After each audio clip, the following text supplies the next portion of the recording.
Hi, folks. You are watching and listening to Sipping Off the Cuff on Tequila Aficionado Media on all of our channels and networks. Thank you for watching. Thank you for subscribing. Hit the notification bell. I'm Mike Morales here in the San Gabriel Valley of Southern California.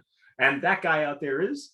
I'm Skip Falconer in cloudy Los Angeles, California. Yeah, it's gloomy. It's gloomy. You're right. I should have said that. I'm sitting here wearing sweats, believe it or not. It's below 65, so it's cold. Yeah. Skip, I'm excited. I'm really excited to try this brand new tequila on the market. Oh, yes. Look at this. It's just called Nueve.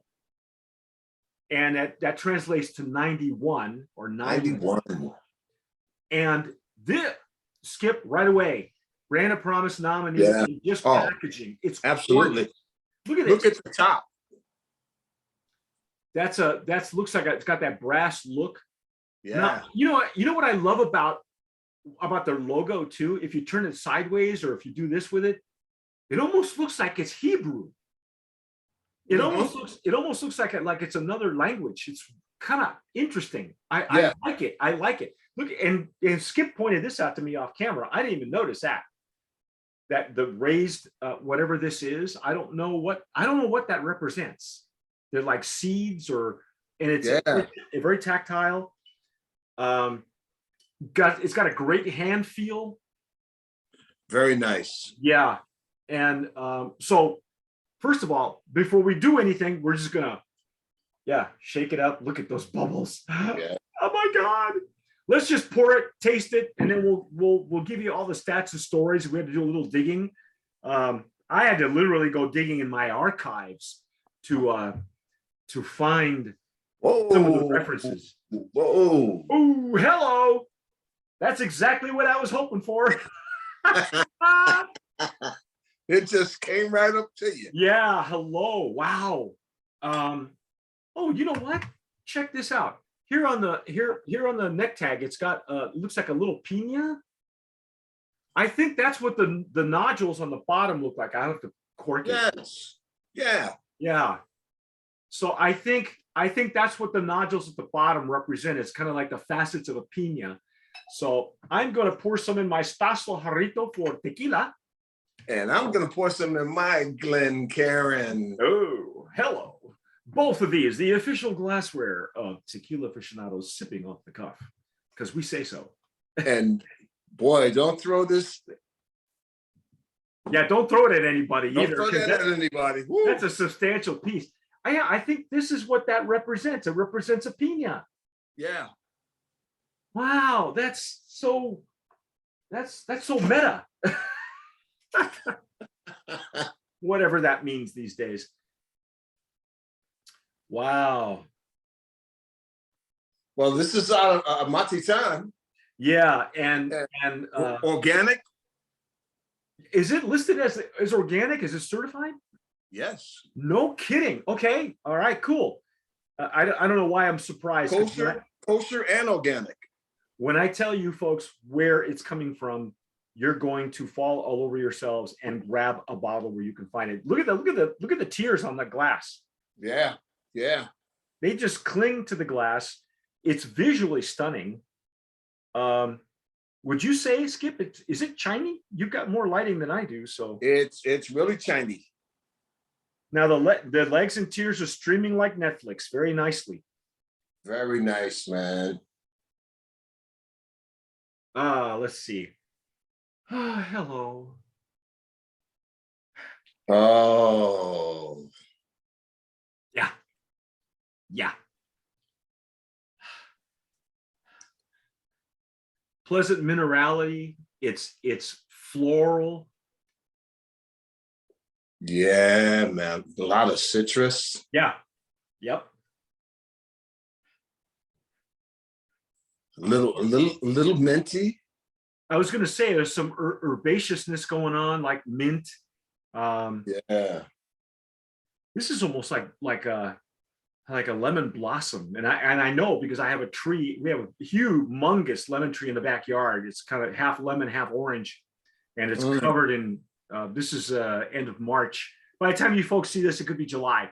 but it's covered in blossoms, so it's kind of nice to sit out in the backyard and just stop and smell the blossoms. Oh, this is kind of earthy also. Yeah. As it opens up, you notice it's coming up in layers.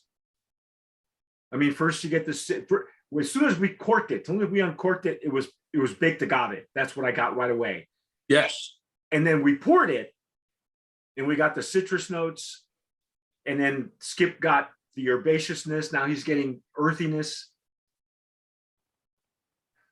God, tell me I'm going to get some anise in here, please. Oh, yes. No, I mean on the flavor too, but I think it wants to come through, but I think it just needs to open up a little bit more. Wow, this is deep too. As you go in your olive.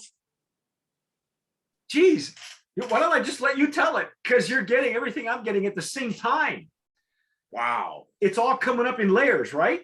Yes. Oh, tell me there's something even deeper in there. Tell me there's anise in there, man. This is not. I hope it tastes as nice as.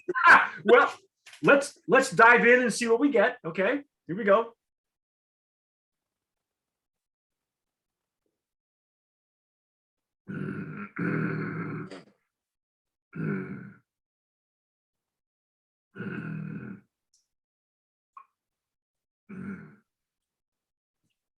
Oh my God. Oh my God. You want to go first? The look on, if you folks who are listening to us on the podcast on Spotify, you should see Skip's face. He's got this, he looks like the cat that swallowed the bird, and he's happy he did. Oh man, that was a nice piece of chicken.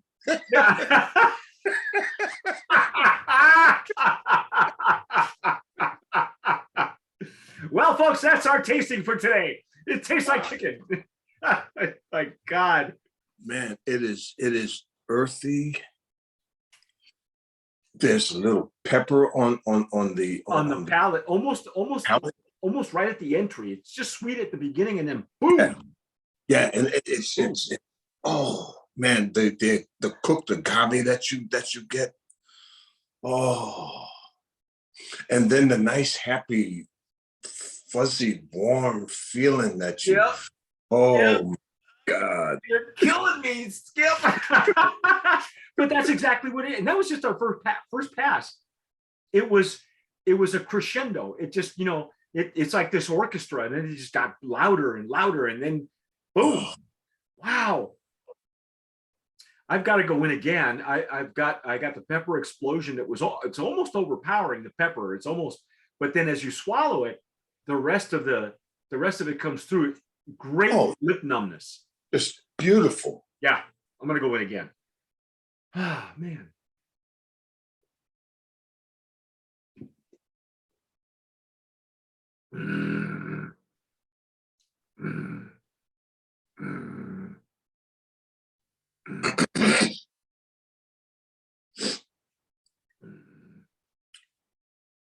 Wow, you get the bright green notes on the retronasal, which is kind of interesting. I got a little mint just then, almost like the double mint, like a spearmint. Yeah, not peppermint, because that's a whole different mint. This is a spearmint. Yeah, I agree. Excellent lip and gum numbness if you can hold it there. What's interesting is that this tequila reacts like it's on a higher proof almost. It almost reacts that way, but it's at 80 proof. Yeah. Let's give you the ins and outs, okay, folks? Because you may never have seen this yet on the market. Right. It is coming from. Let's give you the gnome numbers, and I'll read it right off the bottle here. 1426. Yes, and it is now it's listed as organic, but I don't see. Yep, there it is. There's the USDA seal. seal. The seal is right there.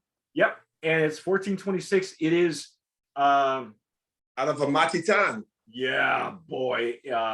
Let me see. Agaveros Unidos de Amatitan, and also known as Rancho Miravalle.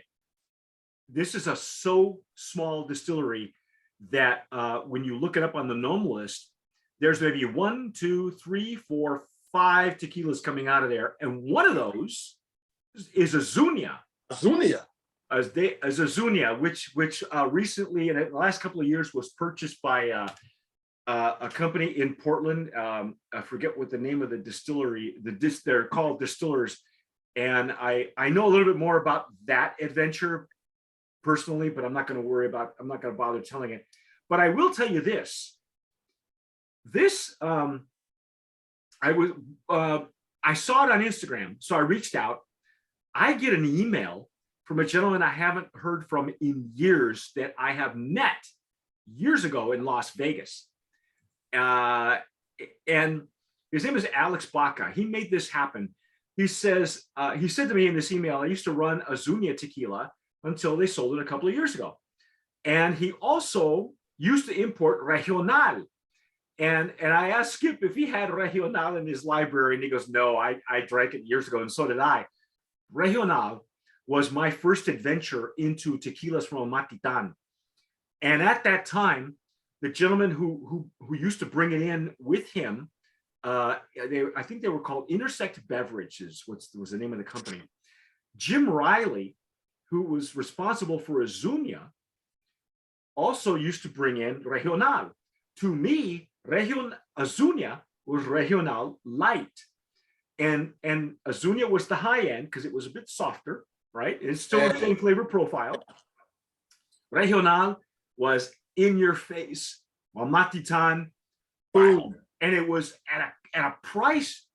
Oh my God, there were 1.75 liters were so cheap in New Mexico, because that's where I was living at the time, that everybody bought it. Because we weren't going to pay that much for Azuñia, even because it was at a higher price point. So that's where these are coming from. It's coming from the same place. If you're a Regional fan and you have any of those bottles, this is where it's coming from, right here. So now, Skip, would you say that it tastes reminiscent of Regional? I don't think so. I think it's a cross between both Regional and Azuñia. Yeah. No, I don't think it tastes like Regional, but this has a taste of its own. Yeah. Yep. I gotta, you know what? I know we're going long on this. I gotta go one more time. I gotta one more time. Yes. Here we go. I have a little left.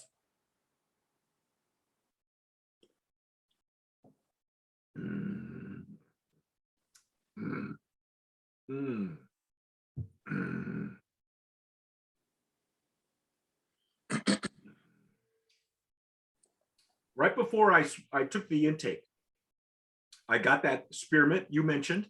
It's beginning to open up a little bit more in the glass, and you're gleaning some. Yeah.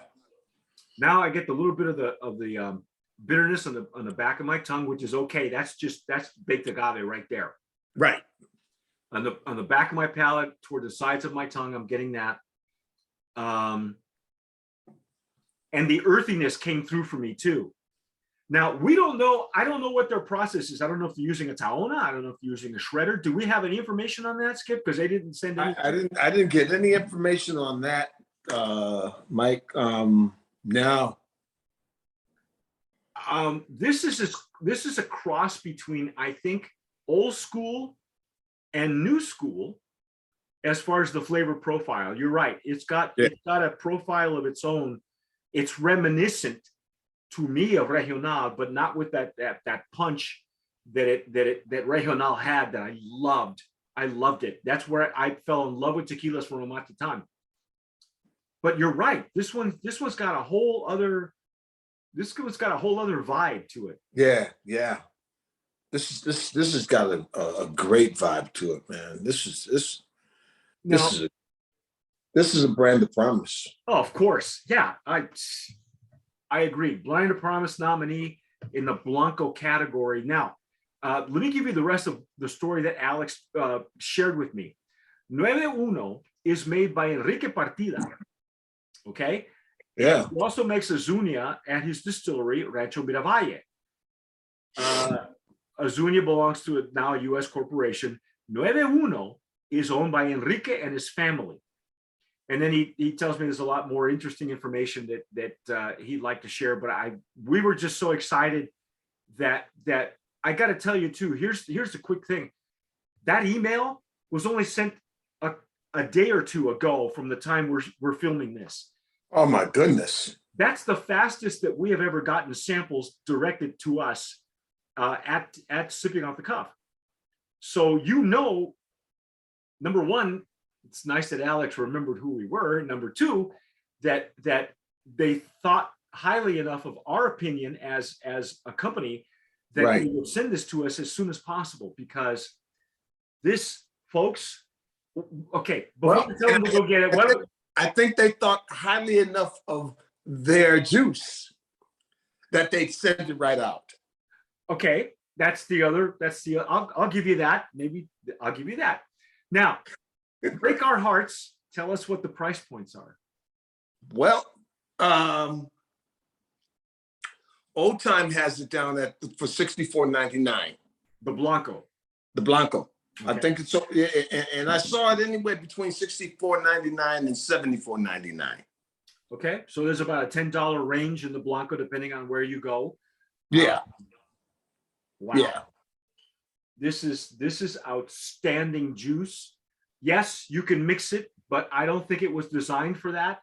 Again, no. Yeah, I know. I wouldn't either. It would probably stand up to anything that you do to it because it would shine. How would you do it with a cigar? I could do this with a cigar because it's bold enough. I mean, this is a bold tequila. Yeah. It's not soft, but it's not as bold as Azuñia. Azuñia was just so in your face, beautifully in your face. Right. Not offensive, not in an offensive way at all, folks. You just have to, it was almost like unexpected.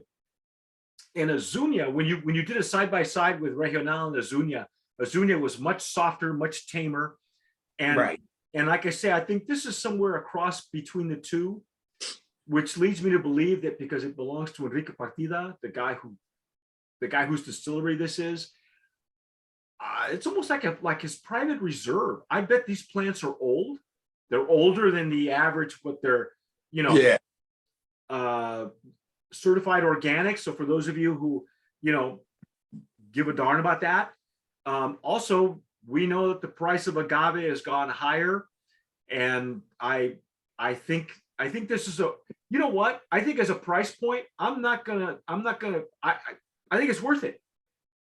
Yeah. I would pay that much for this.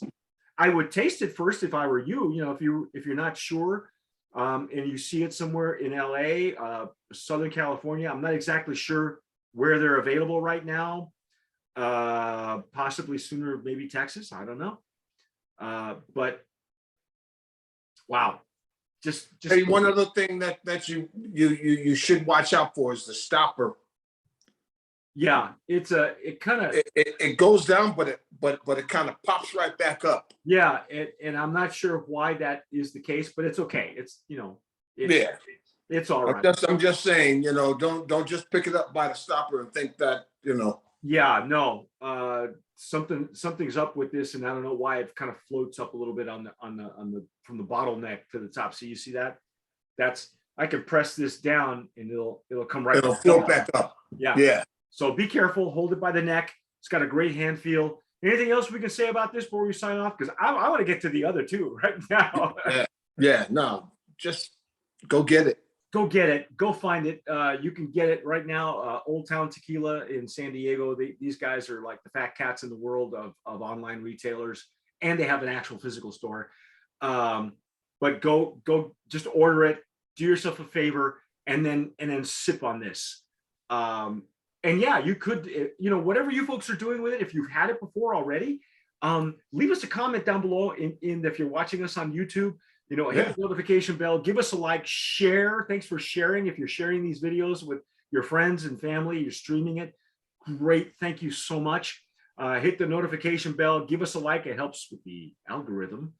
But I'm Mike Morales here in San Gabriel Valley of Southern California. That guy out there is Skip Falconer in Los Angeles, California. You've been watching and listening to Sipping Off the Cuff on Tequila Aficionado Media. Stick with us because we've got the Reposado and the Añejo coming up, okay? But whatever you do, tomar sabiamente. Sip wisely.